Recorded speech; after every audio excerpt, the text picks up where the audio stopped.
and welcome to Becca's English Book Club and more. Now, I'm joined again by my special friend Star the dog.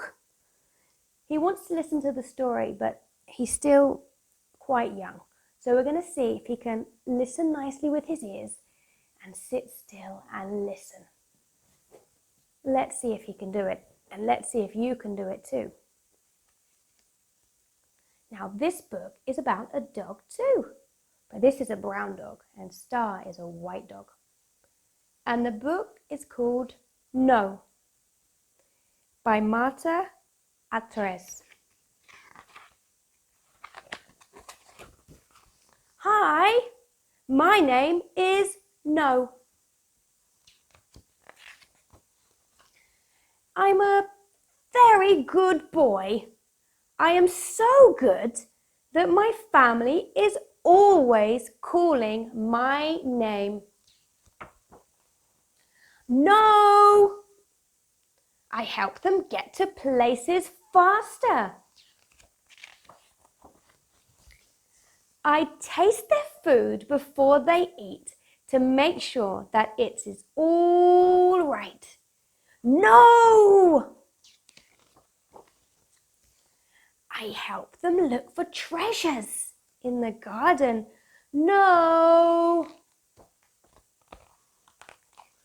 I warm their beds before they go to sleep. No! I tidy up their newspapers.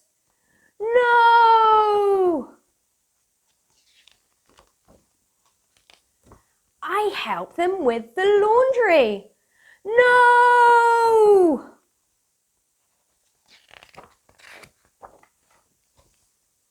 They must love me very much. No! No! No! No! No!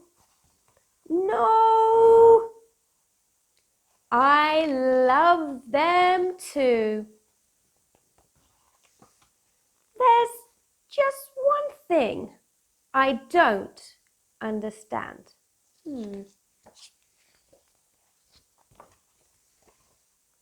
Why did they buy me a collar with the wrong name? Look, the collar says Spike, but he thinks his name is No. So he thinks he's wearing the wrong collar. What a funny book about a dog who thinks his name is No. Well, sometimes my dog Star is really naughty, and sometimes I call him No a lot. Like yesterday, I was putting out the recycling and he took off the lid of the bin, then he emptied all the rubbish over all the floor. So I called him No then, and many other times too, when he's digging up the garden, when he's trying to eat my breakfast. Sometimes dogs can be a little bit naughty. But now he's being really good, and he sat and listened to the story, and he opened his ears and he sat really quietly. Now, if you'd like to watch more, then please subscribe. Thank you. Goodbye.